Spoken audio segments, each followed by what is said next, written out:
আগে ছিল পদায়ন, তারপরে প্রশিক্ষণ। আর নতুন নীতিমালা অনুযায়ী ওনারা আনবে, সেটাতে নতুন নিয়োগ যে কার্যক্রম শুরু হবে সেখানে হচ্ছে পরে যাবে হচ্ছে পদায়ন, আগে প্রশিক্ষণ। তো আমরা তো হচ্ছে পুরাতন নীতিমালা অনুযায়ী। এবং আপনাদেরকে জানিয়ে দিতে চাই, মাননীয় প্রতিমন্ত্রী মহোদয় সিলেট পিটিআইয়ে সাংবাদিকদের এক প্রশ্নের জবাবে বলেছিলেন যে এবার যারা চেষ্টা আছে তাদের হচ্ছে যে তাদের যে নিয়োগ নীতিমালা 2025 সেটি অনুযায়ী তাদের আগে পদায়ন, পরে প্রশিক্ষণ হবে। এবং হচ্ছে প্রাথমিক শিক্ষা অধিদপ্তরে তাদের সব নিয়োগ কার্যক্রম সম্পন্ন করা হয়েছে। আপনারা অবগত আছেন, সকল কার্যক্রম হয়েছে। তারপরে আমরা প্রাথমিক শিক্ষা অধিদপ্তরে গিয়েছি 27 জুলাই মাননীয় প্রতিমন্ত্রী মহোদয় বক্তব্যের প্রেক্ষিতে, এবং উনি বলেছিলেন 29 তারিখে একটি বৈঠক করবেন, আমাদের এই সিদ্ধান্ত আসবে। আমরা আলটিমেটাম দিয়েছিলাম যে আমরা 29 তারিখে যদি লিখিত আদেশ না পাই আমরা 2 আগস্ট রবিবার থেকে অবস্থান কর্মসূচিতে যাব, এবং আমরা সেই আমাদের পূর্বের আলটিমেটাম অনুযায়ী আজকে অবস্থান কর্মসূচিতে এসেছি। এবং আমাদের সাথে দফায় দফায় কথা হয়েছে, এবং আমাদের দাবিগুলো আমরা জানিয়েছি বারবার উচ্চতর কর্তৃপক্ষের কাছে। এবং সেখান থেকে আমাদেরকে বলা হয়েছে যে আমাদের প্রথম কনসার্ন যেটা, আমাদের 2টা কনসার্ন আছে এখানে, 2টা কনসার্নের বিষয়।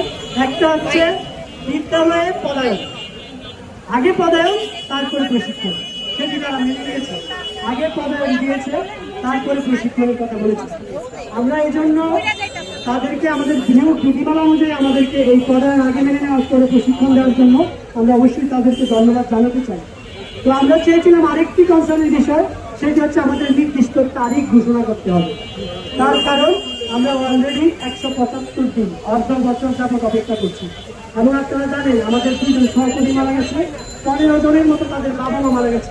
এবং এরকমও মানুষ আছে যাদের হচ্ছে একমাত্র উপার্জনক্ষম ব্যক্তি হচ্ছে তিনি নিজে, এবং এই নিজে উপার্জনক্ষম ব্যক্তি হওয়ায়, নিয়োগ না হওয়ায়, বেতন ভাতা না পাওয়ায় অনেকের 1.5 থেকে 2 লক্ষ টাকার মতো ঋণ হয়ে গেছে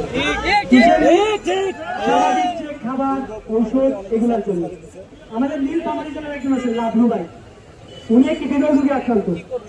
উনি পরিবারের বড় সন্তান, বাবা মা নাই, এবং উনি যে রোগটা আক্রান্ত সেটা চিকিৎসা অনেক টাকা প্রয়োজন। উনি চাকরি পেয়েছেন, উনি একটি হাই স্কুলে চাকরি করতো এবং চাকরিটি ছেড়ে দিছে। আমাদেরকে বলা হয় যে তোমরা চাকরি ছেড়েছো কেন, তোমাদেরকে কি বলা হয়েছে চাকরি ছাড়বা, চাকরি পেয়ে তারপর ছাড়বা।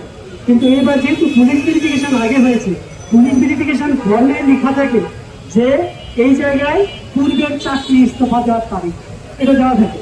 এবং আমরা যদি যারা সরকারি চাকরি করি তখন হচ্ছে দ্বৈত চাকরির যে একটা মানে বেআইনিভাবে আমরা করতে পারি, সেই জন্য আমরা যখন সুপারিশ প্রাপ্ত হই তখন আমরা আমাদের চাকরিটি ছেড়ে দিই। চাকরি ছেড়ে দেওয়ায়, এবং আরেকটি বিষয় আমাদের যে